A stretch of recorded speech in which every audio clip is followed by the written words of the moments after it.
Hello our great future of India. आज हम class 9 chapter first matter in surrounding का दूसरा पार्ट लेके आए हैं। इसमें हम बात करेंगे काइनेटिक थ्योरी ऑफ मैटर की और मैटर का क्लासिफिकेशन करेंगे इसमें। तो सबसे पहले हम बात कर लेते हैं काइनेटिक थ्योरी ऑफ मैटर की।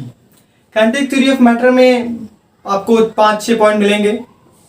काइनेटिक थ्योरी ऑफ मैटर को 5-6 पॉइंट बताता है। आइए देख लेते हैं कौन कौन से पॉइंट है काइनेटिक थ्योरी ऑफ मैटर में।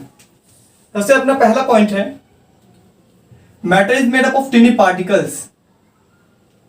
क्या है? Matter is made up of tiny particles. Matter किससे बना है? टिनी पार्टिकल से।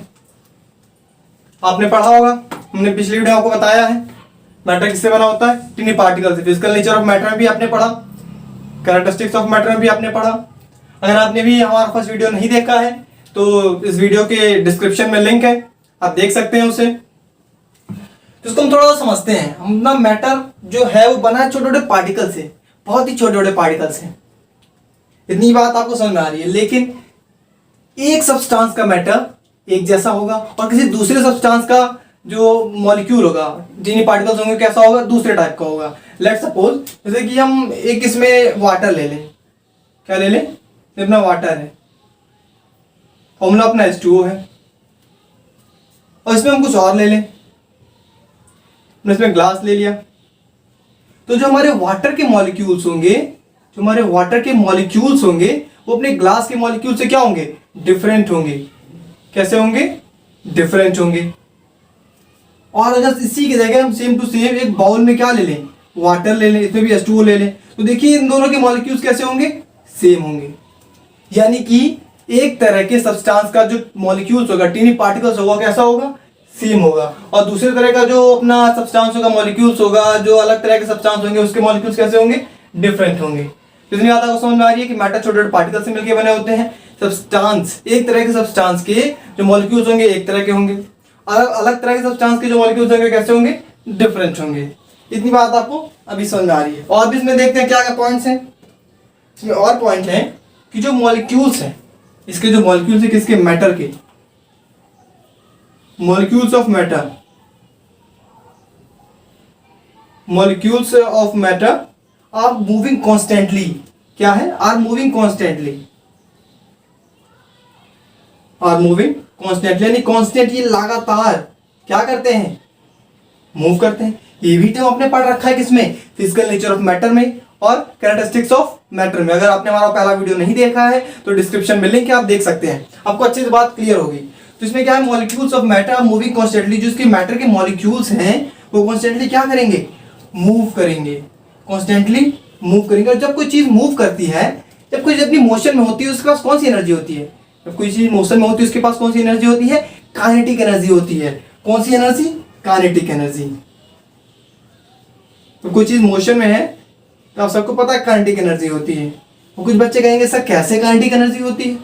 कोई दूसरी एनर्जी भी हो सकती है। तो इसके लिए सबसे सिंपल चीज फिजिक्स में हम चले जाते हैं उसको प्रूव करने के लिए। काइनेटिक एनर्जी का फॉर्मूला क्या होता है? 1/2 mv²। यहाँ पे देखिए मास है और साथ में क्या है? वेलोसिटी है। यानी कि काइनेटिक एनर्जी किस पे डिपेंड करता है? मास पे और वेलोसिटी पे। और वेलोसिटी कब होती है? जब अपना होता है मोशन। अपना क्या होता है? मोशन होता है। और जब अपने मॉलिक्यूल्स हैं किसके? मैटर के, क्या कर रहे हैं? कॉन्स्टेंटली मूव कर रहे हैं। मूव कर रहे हैं इसका मतलब क्या है? वेलोसिटी है। वेलोसिटी इसका मतलब क्या है? इसमें काइनेटिक एनर्जी है। वेलोसिटी इसका मतलब क्या हुआ? काइनेटिक एनर्जी है। इतनी बात आपको समझ में आ रही है? इसके मॉलिक्यूल्स के क्या है? पार्टिकल्स कॉन्स्टेंटली मूव करते हैं और काइनेटिक एनर्जी प्रोसेस करते हैं। के पास क्या होती है? Process kinetic energy. ये 2 पॉइंट आपको क्लियर हो रहे होंगे अब। पहला, matter is made up of tiny particles. दूसरा, molecules of matter moving constantly. ये चीज आपको समझ में आ गई। सेम तरह के सब्सटेंस के पास सेम तरह के मॉलिक्यूल्स, अलग तरह के सब्सटेंस के पास डिफरेंट तरह की मॉलिक्यूल्स कॉन्स्टेंटली मूव कर रहे हैं, उसके पास कौन सी एनर्जी है? काइनेटिक एनर्जी है। अब अगला पॉइंट इसी में क्या होता है? काइनेटिक एनर्जी के बारे में आता है अपना अगला पॉइंट। कि काइनेटिक एनर्जी क्या होगा? इंक्रीज होगी। Kinetic energy increase. और कब इंक्रीज होगी? When temperature increases. When temperature increases.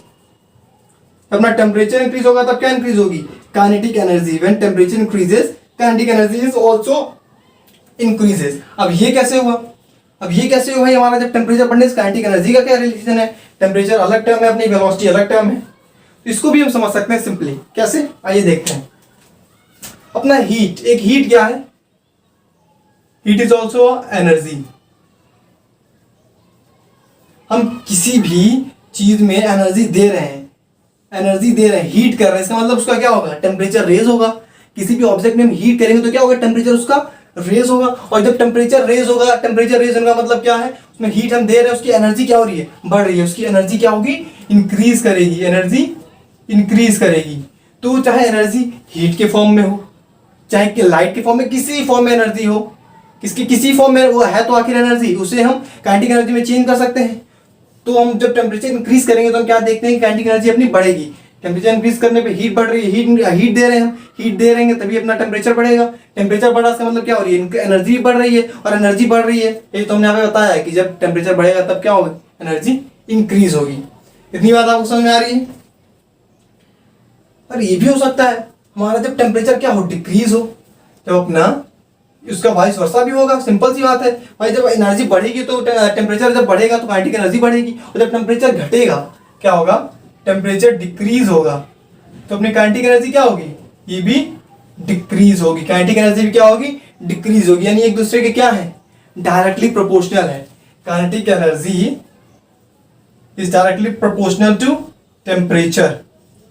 Kinetic energy बढ़ेगी तो टेम्परेचर भी बढ़ेगा, काइनेटिक एनर्जी घटेगी तो टेम्परेचर भी डाउन होगा, घटेगा। आपको 3 पॉइंट्स क्लियर हो गए।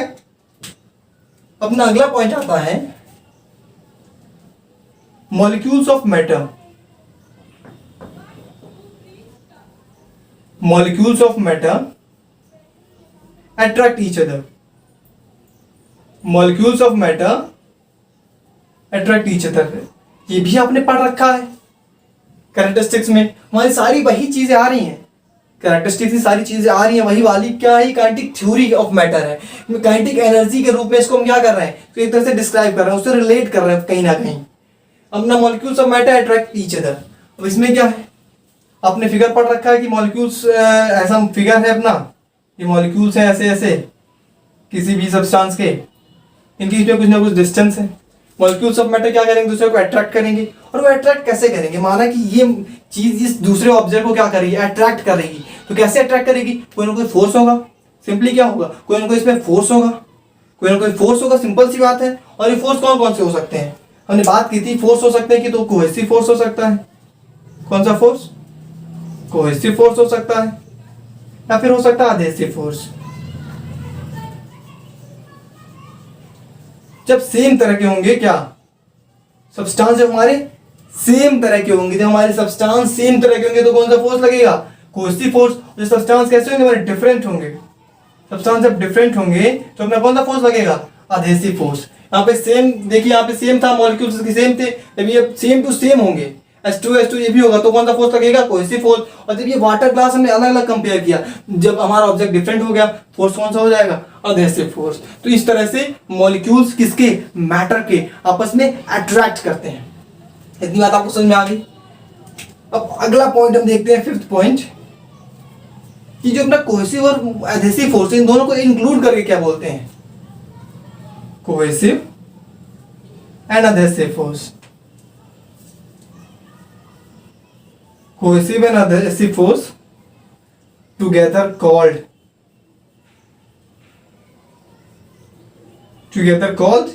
intermolecular force, together called intermolecular force। ये इंटरमोलिकुलर क्यों, इंटर मतलब आपस में, मॉलिक्यूल्स के अंदर है, ये मॉलिक्यूल्स के बीच में जो आपस में फोर्स लग रहे हैं उसको हम क्या कहते हैं, इंटरमोलिकुलर फोर्स। और फोर्स कैसे लगते हैं, 2 तरह के लगते हैं, कि तो कोहेसिव कि तो एडहेसिव। तो इन दोनों को साथ में मिला दें तो अपने क्या कह सकते हैं, इंटरमोलिकुलर फोर्स कह सकते हैं। सिंपल सी बात है, इंटरमोलिकुलर फोर्स कह सकते हैं। इसमें एक चीज और आप देखिए इस फिगर में, ये हमारा मॉलिक्यूल है, इस मॉलिक्यूल से कुछ ना कुछ डिस्टेंस पे है। किस पे है, अपना कुछ ना कुछ डिस्टेंस पे है, इसने कुछ ना कुछ डिस्टेंस अपना मेंटेन कर रखा है। इससे ये किस ऑब्जेक्ट पे से, हमारा कोई ऑब्जेक्ट है उसमें मॉलिक्यूल्स दूर दूर है, कुछ ऑब्जेक्ट अपने मॉलिक्यूल्स पास पास हैं, तो जो इनके बीच में डिस्टेंस, इस डिस्टेंस को हम क्या कहेंगे, इंटरमोलिकुलर डिस्टेंस, इस डिस्टेंस को हम कहेंगे intermolecular distance, distance between molecules को किसको कहेंगे, distance between molecules, distance between molecules, जो दो मॉलिक्यूल्स के बीच में डिस्टेंस आपको दिखाई दे रहा है, यही डिस्टेंस अपना क्या है, इंटरमोलिकुलर डिस्टेंस है। अब हमारा इंटरमोलिकुलर डिस्टेंस और इंटरमोलिकुलर फोर्स के बीच में रिलेशन दिखाई दे रहा है। कुछ बच्चों ने पकड़ भी लिया अब तक क्या रिलेशन है, लेकिन आपको इसको हम बताते हैं आखिर रिलेशन क्या है। इधर हम बात करते हैं आखिर इस पर रिलेशन क्या है इसका।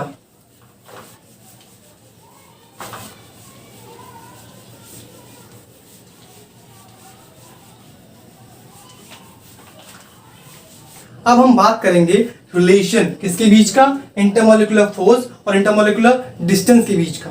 हमने बात कर ली इंटरमोलिकुलर फोर्स की, हमने बात कर ली इंटरमोलिकुलर डिस्टेंस की, अब इसके बीच का रिलेशन है। लास्ट पॉइंट है काइनेटिक थ्योरी ऑफ मैटर का, क्या रिलेशन है, 7 पॉइंट है अपना, लास्ट पॉइंट है जो अपना इंटरमोलिकुलर फोर्स है, इंटरमोलिकुलर फोर्स है इनवर्सली प्रोपोर्शनल है, किसके, इनवर्सली प्रोपोर्शनल है इंटरमोलिकुलर डिस्टेंस की, इंटरमोलिकुलर डिस्टेंस, किसको हम ऐसे भी लिख सकते हैं, intermolecular force is directly proportional to 1 upon intermolecular distance।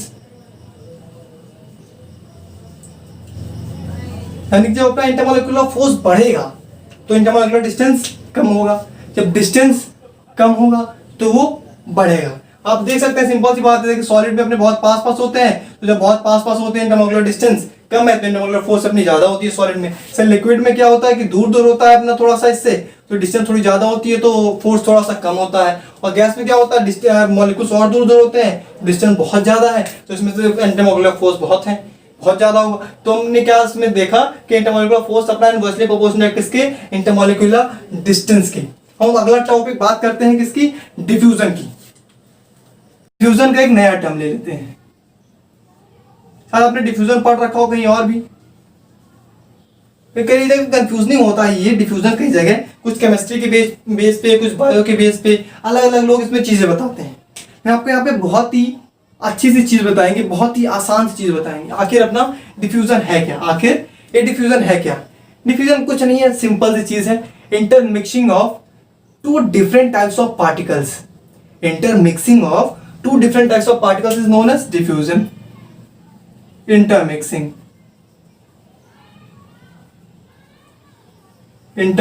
of two different types of particles। Diffusion क्या है, इंटरमिक्सिंग है किसका, टू डिफरेंट, इंटरमिक्सिंग है किसका, two different types of particle, यानी सेम टाइप के पार्टिकल का वो नहीं है, यानी कि ये कोई अपना हाइड्रोजन है, ये कोई दूसरा गैस है, वो दोनों आपस में मिक्स हो रही हैं। मिक्स हो रही है, कैसे मिक्स हो रही है, ऑन देयर ओन, अपने आप मिक्स हो रही है। Intermixing of two different particles on their own, अपने आप मिक्स हो रही हैं, हम उसको मिक्स नहीं कर रहे। जब अपना डिफ्यूजन कब होगा, जब इंटरमिक्सिंग हो किसका, टू डिफरेंट पार्टिकल्स का, कैसे, अपने आप में इंटरमिक्स हो जाएंगे, अपने आप एक दूसरे से मिल जाएंगे, उसे क्या कहेंगे, डिफ्यूजन कहेंगे, डिफ्यूजन कहेंगे। और हमेशा, और ये याद रखिए, हमेशा डिफ्यूजन कहाँ होती है, higher concentration to lower concentration, यानी जहां पे चीज ज्यादा है, यहाँ पे H2 ज्यादा है तो यहां से ये अलग जाएगी कहां पे, जहां लोअर कंसंट्रेशन होगा, जहां कंसंट्रेशन उसका कम होगा, तो वहां से दूसरे जगह क्या होगी, ये ट्रैवल होगी। डिफ्यूजन हमेशा कैसे होती है, higher concentration to lower concentration, higher concentration to lower concentration. Diffusion होगी अपनी higher concentration to lower concentration. इतनी बात आपको समझ में आ रही है। इसका एक एग्जांपल ले लेते हैं, बहुत ही अच्छा सा एग्जांपल, जैसे कि हम एग्जांपल लेते हैं किसका, परफ्यूम का। बहुत ही अच्छा सा एग्जांपल है परफ्यूम का। अरे कुछ बच्चे बहुत दुष्ट बच्चे हैं, एक क्लास में परफ्यूम लगा के जाते हैं, कोई बात नहीं, लगा सकते हैं, कोई दिक्कत नहीं, कुछ भी करिए, हमें साथ में क्या करनी है, पढ़ाई करनी है, पढ़ाई पे हमें मेन फोकस करना है, बाकी आप अदर एक्टिविटीज कुछ भी कर सकते हैं, नो प्रॉब्लम। तो हम बात करते हैं परफ्यूम की। लेट सपोज अपने रूम के एक कॉर्नर में क्या किया, परफ्यूम छिड़का। ये परफ्यूम कहाँ जाएगा, उस कॉर्नर जाएगा, दूसरे कॉर्नर में जा रहा है, परफ्यूम कहाँ जा रहा है अपना, दूसरे कॉर्नर में जा रहा है, यानी वो परफ्यूम के जो पार्टिकल्स हैं वो एयर के दूसरे पार्टिकल से क्या हो रहे हैं, इंटरमिक्स हो रहे हैं और दूसरे जगह जा रहे हैं।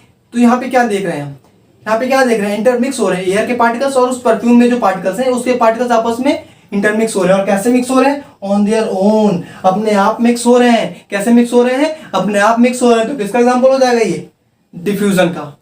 और एक देख सकते हैं कि higher concentration to lower concentration जा रहा है, बिल्कुल जा रहा है। यहाँ पे परफ्यूम ज्यादा है, यहाँ परफ्यूम नहीं है। तो यहाँ परफ्यूम ज्यादा है तो यहाँ पे हायर कंसंट्रेशन है, यहाँ लोअर कंसंट्रेशन है। तो सिंपल सी बात है, किधर जाएगा, higher concentration to lower concentration.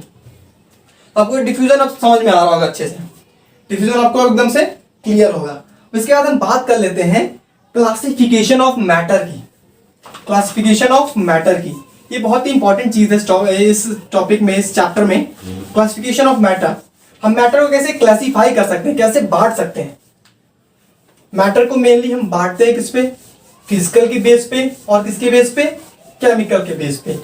Physical characteristics उसके देखते हैं और केमिकल कैरेक्टरिस्टिक्स देखते हैं। तो आज हम बात करेंगे किसकी, केवल फिजिकल की। फिजिकल बेस पे हम क्लासिफिकेशन करेंगे मैटर का, और केमिकल बेस पे हम अगले चैप्टर में देखेंगे, हमारे अगले चैप्टर में केमिकल के बेस पे है। तो हम बात करेंगे किसकी, classification of matter.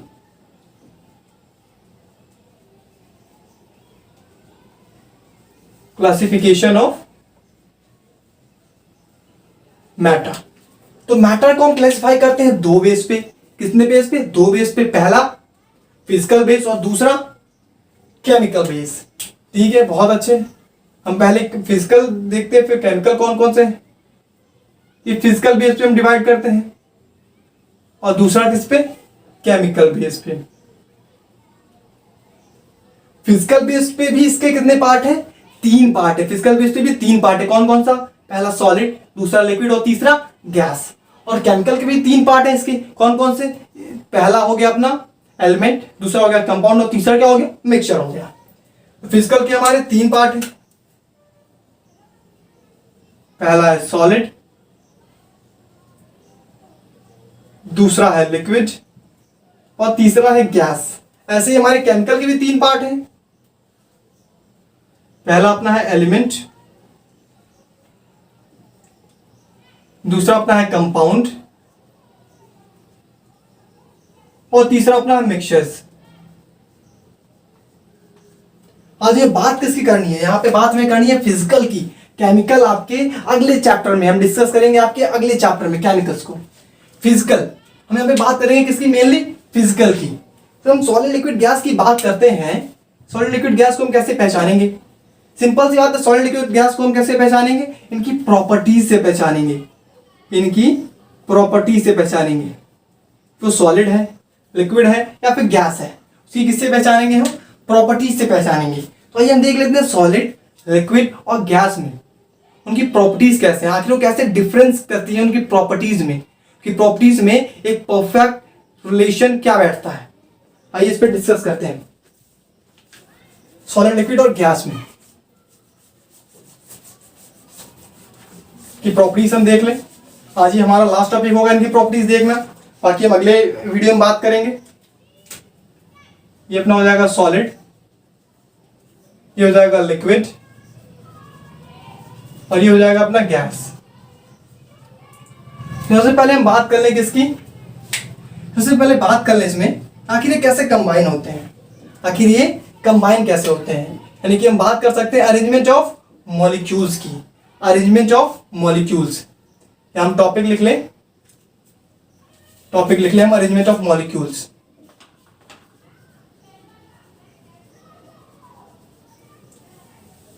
Arrangement of molecules, solid पे, लिक्विड में, गैस में, तीनों में देखना है। तो अब सिंपली सॉलिड में कैसा अरेंजमेंट होगा, मॉलिक्यूल्स कैसे होंगे। सबसे पहले इसका हम स्ट्रक्चर बना दें, आपके समझाने के लिए स्ट्रक्चर बना। तो हम ये देख सकते हैं ये सॉलिड, लिक्विड और गैस का मॉलिक्यूलर स्ट्रक्चर है। सॉलिड के मॉलिक्यूल्स बहुत पास पास हैं, लिक्विड के थोड़े दूर हैं और गैस के थोड़े और दूर हैं। तो ये हमारा बहुत ही इंपॉर्टेंट टॉपिक है, इसको आप इमेज में देख सकते हैं। बना दें, सॉलिड के जो मॉलिक्यूल्स होते हैं बहुत ही क्लोज होते हैं। कैसे होते हैं, बहुत ही पास पास, इनके में डिस्टेंस बहुत ही कम होती है। और जो लिक्विड में होती है इनके बीच में मॉलिक्यूल्स थोड़े दूर पे होते हैं, थोड़े दूरी पे होते हैं। और जो गैस में होते हैं इनके मॉलिक्यूल्स बहुत ही दूर होते हैं, क्योंकि गैस के मॉलिक्यूल्स बहुत ही दूर होते हैं। इसका मतलब आप देख सकते हैं मॉलिक्यूल्स कैसे अरेंज है, tightly packed, little loosely packed. इसके कंपेरिजन में थोड़ा सा लूज पैक्ड है, और इसमें ऑलमोस्ट क्या कह सकते हैं, फ्रीली पैक्ड है, ऑलमोस्ट फ्रीली है, कहीं फ्री है, इसमें कहीं से भी कहीं भी जा सकते हैं ये। तो ये अपने पहले अरेंजमेंट ऑफ मॉलिक्यूल्स कैसा हो गया सॉलिड का, टाइटली पैक्ड। कैसा हो गया, टाइटली पैक्ड। तो ये लिक्विड का क्या हो गया, थोड़ा सा लूज पैक्ड है, लूजली पैक्ड। और ये गैस में अपना क्या है, फ्रीली पैक्ड, फ्रीली है ये, लेकिन ऑलमोस्ट फ्री है, कह सकते हैं फ्रीली, ऑलमोस्ट, ऑलमोस्ट ये कैसे हैं, फ्री। तो इनको सबको आप नोट कर सकते हैं कॉपी में। अभी भी आप अगर जो कॉपी में नोट नहीं करते हैं तब भी कॉपी उठा लीजिए, पेन उठा लीजिए, उसको नोट करिए।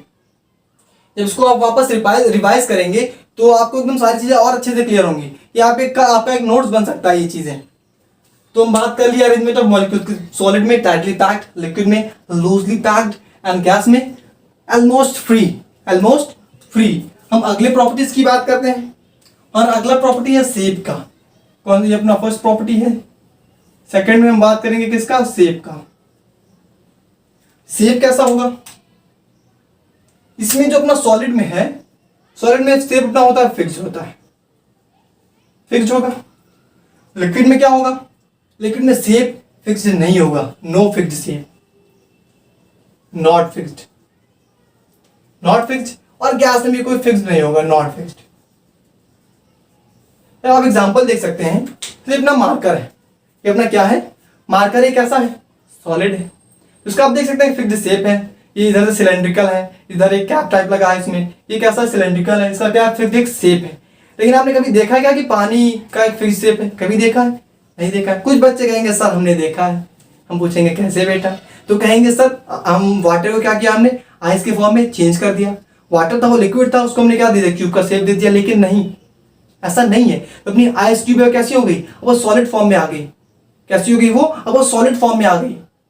वो लिक्विड नहीं रही, वाटर था तब तक लिक्विड था, अब वो आइस किस में आ गया, सॉलिड फॉर्म में आ गया। इसका मतलब सॉलिड का शेप जो होगा फिक्स होगा, लिक्विड का फिक्स नहीं होगा, और गैस का भी फिक्स नहीं होगा। हम देख सकते हैं किसी भी लिक्विड का शेप फिक्स नहीं होता है, और गैस तो ऑलमोस्ट फिक्स होते ही नहीं है, फ्री होते हैं उनके पार्टिकल, तो फिक्स हो ही नहीं सकते। हम बात कर लेते हैं इसकी वॉल्यूम की। किसकी बात कर लेते हैं, तीसरे नंबर पे हम बात करते हैं इसके वॉल्यूम की। अब वॉल्यूम क्या होगा, तो भाई सॉलिड का तो सिंपल सी बात है कि वॉल्यूम भी अपना फिक्स्ड होगा, वॉल्यूम इसका फिक्स्ड होगा, और लिक्विड का भी वॉल्यूम फिक्स्ड होगा।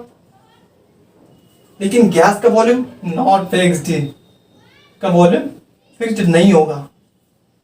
और सॉलिड का फिक्स्ड कैसे है, कोई भी आप चीज ले सकते हैं उसका, जैसे क्यूब है, क्यूब का आप अक्सर देखिए वॉल्यूम निकालते हैं, क्यूब का वॉल्यूम निकालते हैं, चीज का वॉल्यूम फाइंड आउट कर सकते हैं, उसका फिक्स्ड वॉल्यूम है।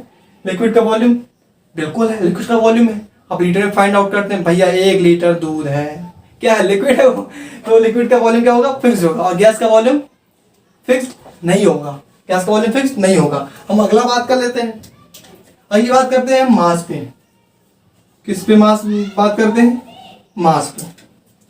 अब मास अपना कैसा कैसा है, मास सॉलिड में फिर से फिक्स्ड होगा, डेफिनेट मास होगा, एक्यूरेट इसका एक मास होगा कुछ ना कुछ। इसमें क्या फिक्स्ड होगा अपना मास, इसका मास क्या फिक्स्ड नहीं है, नॉट फिक्स्ड। अब इसको देख भी सकते हैं, सॉलिड के मास अक्सर डेफिनेट होते हैं, कुछ ना कुछ इसके मास आते हैं। लिक्विड के मास होते हैं, इतने ग्राम में इसको नाप सकते हैं हम, और लेकिन गैस के पास कोई भी मास नहीं होता है। अगली बात करते हैं कंप्रेसिबिलिटी की। किसकी बात करते हैं, कंप्रेसिबिलिटी। कंप्रेसिबिलिटी मतलब क्या होता है, अब कंप्रेसिबिलिटी क्या है, कंप्रेसिबिलिटी होती ये है कि हम किसी चीज को कितना दबा सकते हैं। माने कि उसका वॉल्यूम इतना है, माना वॉल्यूम कितना है, तो हम उसको दबा के इतना कर सकते हैं क्या, इसी को हम कहते हैं कंप्रेसिबिलिटी। उसको हम कितना दबा सकते हैं, कितना उसको सिकोड़ सकते हैं। तो आप अगर ऐसा कहें कि भाई इस मार्कर को मैं दबा के, इसको दबा क्या कर दूंगा, छोटा कर दूंगा, तो क्या पॉसिबल है, नहीं पॉसिबल है। बहुत ही कम चांस है कि क्या हो दबे, बहुत ही कम चांस है कि ये दबे, जब ज्यादा बहुत ही ज्यादा फोर्स लगाए। इसका मतलब सॉलिड में जो कंप्रेसिबिलिटी होगी कैसी होगी, बहुत ही कम होगी, लो कंप्रेसिबिलिटी, बहुत ही कम होगी, बहुत ही कम, वेरी लो कह सकते हैं इसको, वेरी लो कंप्रेसिबिलिटी। और अपना ये जो लिक्विड है इसमें भी कंप्रेसिबिलिटी होगी, लेकिन बहुत ही हल्की होगी, बहुत ही लो कंप्रेसिबिलिटी कह सकते हैं। लेकिन जो गैस है, गैस जो है वो कैसी है? गैस को हम कंप्रेस कर सकते हैं, बिल्कुल कर सकते हैं। जैसे कि आप देखते हैं कि आप किसी भी चीज़ में, आपके घर में एलपीजी होगी, एलपीजी से जब हम गैस, जब एलपीजी लीक करने लगती है, पूरे रूम में गैस फैल गया, यानी कि उस थोड़े से गैस ने क्या किया, जो सिलेंडर में था वो पूरे रूम में आ गया। तो जो पूरे रूम में गैस है उसी को तो हमने कंप्रेस करके सिलेंडर में भरा था, उसी को तो हमने कंप्रेस किया था। यानी कि क्या कर सकते हैं हम, गैस को इजिली कंप्रेस कर सकते हैं, इजिली कंप्रेस कर सकते हैं। इसे कंप्रेसिबल है भाई, ये कैसा है, ये कंप्रेसिबल है। अरे कैसा कंप्रेसिबल, एक्सट्रीम कंप्रेसिबल, इसको बहुत ज्यादा कंप्रेस कर सकते हैं। ये हमने बात कर ली कंप्रेसिबिलिटी की। अगला हमारा टॉपिक आता है डेंसिटी का। छड़ा अपना टॉपिक आता है डेंसिटी का। ये टॉपिक बहुत इंपॉर्टेंट है, ये टॉपिक बहुत ही इंपॉर्टेंट है। डेंसिटी क्या होती है, पहले बात हम जान लें डेंसिटी क्या होती है। डेंसिटी होती है mass upon volume, mass upon volume. यानी एक यूनिट वॉल्यूम में, पर यूनिट वॉल्यूम में कितना मास होगा वो हमारा क्या हो जाएगा, डेंसिटी हो जाएगा। अभी ये जो हमारी सॉलिड की डेंसिटी है वो कैसी होगी, ज्यादा होगी, हाई डेंसिटी, हाई डेंसिटी होगी सॉलिड की। और लिक्विड की कैसी होगी, लेस होगी थोड़ी सी, किससे, लेस देन सॉलिड, सॉलिड से कम होगी। और जो अपने गैस की डेंसिटी होगी वो कैसी होगी, वो लीस्ट होगी, बहुत ही कम होगी। अब कहेंगे सर ऐसा क्यों, इसका हाई है, इसका लेस है, इसका लीस्ट है, ऐसा क्यों हो गया। हम देखते हैं फॉर्मूले अपना क्या है, मास है, वॉल्यूम है। हमने माना कि यहाँ पे फिक्स्ड ले लिया, हमारा एक यूनिट ये वॉल्यूम है, ये भी एक यूनिट वॉल्यूम है, और ये भी एक यूनिट वॉल्यूम है, ठीक है। अब सॉलिड में देखते हैं कि मॉलिक्यूल्स बहुत पास पास हैं, तो इस एक फिक्स्ड वॉल्यूम में, एक फिक्स्ड वॉल्यूम में हमारे पास ज्यादा देखिए मॉलिक्यूल दिख रहे हैं। फिक्स्ड वॉल्यूम में मॉलिक्यूल्स जब पास पास रहेंगे तो एक छोटे से वॉल्यूम में क्या होंगे, ज्यादा मॉलिक्यूल्स होंगे। यहाँ पे ज्यादा मॉलिक्यूल दिख रहे हैं, और इसी वॉल्यूम में, इतने ही वॉल्यूम में देखिए लिक्विड में थोड़े कम मॉलिक्यूल्स दिख रहे हैं, और गैस में थोड़े और कम मॉलिक्यूल दिख रहे हैं। और जो हमारा इसका वेट होता है सॉलिड लिक्विड गैस का, किसके बेस पे होता है, मॉलिक्यूल्स के ही बेस पे होता है। बाकी तो स्पेस इसमें खाली है, किसके बेस पे अपना वेट होगा, मॉलिक्यूल्स के ही वेट बेस पे इसका वेट होगा। तो हमारा जब ज्यादा मॉलिक्यूल्स होंगे तो क्या होगा, मास ज्यादा होगा। और जब हमारा ये ज्यादा होगा, यहाँ पे वॉल्यूम मॉलिक्यूल्स कम होंगे तो मास भी कम होगा, वॉल्यूम वहाँ पे मॉलिक्यूल्स और कम तो मास और कम। तो हमने नीचे क्या लिया था, नीचे वॉल्यूम अपना फिक्स्ड लिया है, तीनों वॉल्यूम क्या लिया है, एक फिक्स्ड वॉल्यूम लिया है। जब नीचे फिक्स्ड वॉल्यूम लिया तो ऊपर जिसका मास ज्यादा है उसी का डेंसिटी ज्यादा होगा। आपने क्या देखा, सॉलिड का मास ज्यादा है, डेंसिटी ज्यादा है, लिक्विड का थोड़ा मास और कम है, डेंसिटी और कम है, गैस का बहुत ही कम मास है, इसकी डेंसिटी कैसी है, लीस्ट डेंसिटी है। आपको बात समझ में आ रही होगी कि density high, least, high, less और लीस्ट कैसे हो गई रेस्पेक्टिवली सॉलिड, लिक्विड और गैस की। हम अगला टर्म ले लेते हैं, इसके सारे प्रॉपर्टीज हैं, इसके कैरेक्टरिस्टिक्स हैं, इसके क्या है, प्रॉपर्टीज हैं सॉलिड, लिक्विड, गैस की, जो आपको याद रखने हैं, एग्जाम में पूछे जाते हैं। आप पूछ सकते हैं difference between the properties of solid and liquid, difference between the liquid and gas, और ये भी कह सकते हैं इसको क्लासिफाई करें on the basis of physical properties. तो अपना अगला टर्म आता है इंटरमॉलिक्यूलर फोर्स। कौन सा टर्म आता है, इंटरमॉलिक्यूलर फोर्स।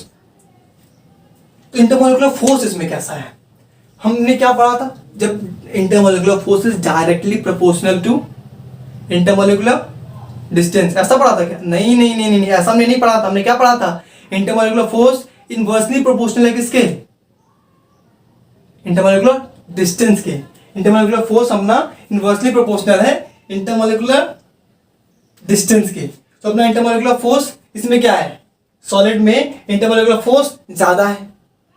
क्यों ज्यादा है, क्योंकि इसके बीच में अपना डिस्टेंस कम है, इसमें क्या होगा, इंटरमॉलिक्यूलर फोर्स ज्यादा होगा, हाई। और इसमें इंटरमॉलिक्यूलर फोर्स कैसा होगा, इसमें इंटरमॉलिक्यूलर फोर्स कैसा होगा, इसके कंपैरिजन में थोड़ा लेस होगा, लेस देन सॉलिड। और इसमें इंटरमॉलिक्यूलर फोर्स कैसा होगा, लीस्ट होगा। जब इसमें डिस्टेंस अपने कम है, डिस्टेंस पास पास है, इनवर्सली प्रोपोर्शनल है, इसके डिस्टेंस पास है तो इंटरमॉलिक्यूलर फोर्स क्या होगा, ज्यादा होगा। डिस्टेंस थोड़ा दूर है तो इंटरमॉलिक्यूलर फोर्स क्या होगा, क्या होगा, इंटरमॉलिक्यूलर फोर्स थोड़ा सा कम होगा। उसमें डिस्टेंस बहुत दूर तो इंटरमॉलिक्यूलर फोर्स और भी दूर होगा, सिंपल सी बात है। और इसी में बात कर ले हम इंटरमॉलिक्यूलर डिस्टेंस की। इंटरमोलिकुलर डिस्टेंस की। तो हमने पढ़ लिया, पहले ही हमने पढ़ लिया क्या है इंटरमोलिकुलर डिस्टेंस, इसमें सबसे ज्यादा है। इंटरमोलिकुलर डिस्टेंस में क्या है, ज्यादा है भाई। इंटरमोलिकुलर डिस्टेंस, सॉरी, इसमें सॉलिड में इंटरमोलिकुलर डिस्टेंस क्या है, कम है, बहुत ही कम है, बहुत ही कम है, बहुत ही कम है। इंटरमोलिकुलर डिस्टेंस बहुत ही कम है। इसमें लिक्विड में थोड़ा सा और ज्यादा है, इससे ज्यादा है किससे कंपैरिजन में, सॉलिड के, लार्जर देन सॉलिड। और जो गैस में कैसा है, इंटरमोलिकुलर डिस्टेंस बहुत ज्यादा है, मोस्ट कह सकते हैं, यहाँ पे हम इसको लीस्ट लिख सकते हैं। इंटरमोलिकुलर डिस्टेंस अपना कैसा है, लीस्ट है। यहाँ पे मोर कह सकते हैं इसको, मोर, और इधर कैसा है, मोस्ट, यानी कि इंटरमोलिकुलर डिस्टेंस बहुत ही ज्यादा है। कि कुछ और भी पॉइंट्स हम देख लेते हैं, कुछ और ही पॉइंट देख ले भाई हम इसके, 2-3 पॉइंट और होंगे इसके आई थिंक आपको बताने के लिए। यहाँ पे हमारे 8 पॉइंट हो चुके हैं। अपना बात आता है फ्लो का, अपना बात आता है किसका, फ्लो का। क्या अपना सॉलिड फ्लो करता है क्या? कभी आपने ये देखा है कि एक सॉलिड चीज यहां से फ्लो होकर वहां चली गई? कभी नहीं देखा होगा, नहीं देखा होगा भाई। सॉलिड चीज कैसे फ्लो ही नहीं हो सकती, सॉलिड चीज फ्लो ही नहीं हो सकती, एक जगह से फ्लो के दूसरे जगह कैसे जा सकती है, नहीं जा सकती है, सिंपल सी बात है। तो यानी सॉलिड फ्लो नहीं होता है, क्या होता है, डू नॉट फ्लो। और लिक्विड फ्लो होता है, सिंपल सी बात है भाई, फ्लो होगा। और अपना गैस भी कैसा होगा, फ्लो होगा। वाटर एक जगह से दूसरी जगह फ्लो हुआ, गैस एक जगह से दूसरी जगह फ्लो होगी। तो ये बात होगी फ्लो की। अब बात आएगी फिल द कंटेनर की, किसकी बात आएगी, फिल द कंटेनर की। तो क्या ऐसा है क्या कि हम किसी सॉलिड चीज को किसी कंटेनर में रखें तो पूरा वो फिल कर ले? बिल्कुल ऐसा नहीं है। यानी कि क्या करेगा, ये फिल कंटेनर को फिल नहीं करेगा, नॉट फिल, कंटेनर को ये फिल नहीं करेगा। जितना इसका वॉल्यूम है उतना ही वो कर करेगा और कंटेनर को फिल नहीं करेगा। और जो लिक्विड है ये क्या करेगा, ये लिक्विड अपना फिल करेगा लेकिन कंप्लीटली फिल नहीं करेगा, not completely filled, not completely filled, completely इसको फिल नहीं करेगा। और जो गैस है वो क्या है, हमने क्या देखा था कि एलपीजी जब लीक करता है तो पूरे रूम में फैल जाता है, यानी छोटे से जगह से पूरे रूम में फैल गया। यानी ये क्या करेगा, किसी भी कंटेनर में रख दें वो क्या करेगा, ये कंप्लीटली फिल्ड कर लेगा, कंप्लीटली फिल्ड, कंटेनर को पूरा क्या कर देगा, ये भर देगा, कंप्लीटली फिल्ड कर देगा। और अपना अगला आता है एक्सपेंडेशन ऑन हीटिंग, एक्सपेंडेशन, एक्सपेंडेशन ऑन हीटिंग। जब हीट करेंगे तो क्या होगा, फैलेगा, हीट करेंगे तो क्या होगा, फैलेगा। हमें इस प्रॉपर्टी की बात करनी है। जब सॉलिड को हीट करेंगे तो फैलेगा, बिल्कुल फैलेगा, लेकिन इसमें है जब बहुत ज्यादा टेम्परेचर पर उसको हीट करेंगे तो क्या होगा, वो फैलेगा। लेकिन सॉलिड, लिक्विड और गैस के कंपैरिजन में क्या होता है, बहुत ही कम फैलता है। एक्सपेंडेशन इसका क्या होता है, बहुत ही कम होता है। यानी इसमें क्या कह सकते हैं, हीट करने पे सॉलिड का एक्सपेंडेशन लीस्ट होगा, लीस्ट होगा। लिक्विड में मोर होगा, किसके कंपैरिजन में, सॉलिड के कंपैरिजन में। और गैस में कैसा होगा, मोस्ट होगा, मोस्ट एक्सपेंड होगा, बहुत ज्यादा एक्सपेंड होगा। ये बात आपको समझ में आ गई। अगला आता है अपना डिफ्यूजन। अगला क्या आता है, डिफ्यूजन। सॉलिड में अपना डिफ्यूजन कैसा होगा, बहुत स्लो होगा, वेरी स्लो डिफ्यूजन। तो डिफ्यूजन कैसा होगा, वेरी स्लो। और लिक्विड में कैसा होगा, fast comparison to solid, little fast comparison to solid. और इसमें क्या होगा, इसमें वेरी फास्ट। डिफ्यूजन से बहुत ही स्लो होगा। डिफ्यूजन मतलब क्या, एक पार्टिकल का दूसरे पार्टिकल में मिक्स होना। इसमें डिफ्यूजन बहुत ही स्लो होता है। आपने अक्सर देखा होगा स्कूल में कि टीचर चौक से ब्लैक बोर्ड पे लिख देते हैं, तो वो पूरा दिन लिखा रहता है। तो अगले दिन आप आके देखते हैं उसमें जब इरेज करने के बाद भी कुछ ना कुछ उसके पार्टिकल्स दिखाई देते हैं, हमें वो वर्ड दिखाई देता है किसमें, ब्लैक बोर्ड में। ये क्या हो रहा है, चौक का ब्लैक बोर्ड में डिफ्यूजन हो रहा है। क्या हो रहा है, चौक का ब्लैक बोर्ड में डिफ्यूजन हो रहा है। ये अपना डिफ्यूजन है किसका, सॉलिड का। ये बहुत स्लो होता है। और लिक्विड का अपना डिफ्यूजन थोड़ा तेज होता है और गैस का थोड़ा और तेज होता है। आप देख सकते हैं यहां से गैस हमारी परफ्यूम तुरंत उधर चली जाती है, गैस से भाई डिफ्यूज हो गया। लिक्विड का थोड़ा धीरे डिफ्यूजन होगा कंपैरिजन किसके, गैस के, लेकिन फास्ट होगा किसके कंपैरिजन में, सॉलिड के। अपना अगला पॉइंट हम देख लेते हैं। अपना अगला पॉइंट है और लास्ट पॉइंट है pressure on walls. Pressure on walls, अगला पॉइंट क्या है? Pressure on walls. वॉल्स पे अपना कैसा प्रेशर होगा? तो जब हम फिगर देखें तो अपना वॉल्स पे प्रेशर कब होगा? वॉल्स पे प्रेशर कब होगा? माना कि अपना फिगर है ये मॉलिक्यूल्स हैं, तो ये वॉल से प्रेशर कब लगाएंगे? जब इस वॉल से टकराएंगी।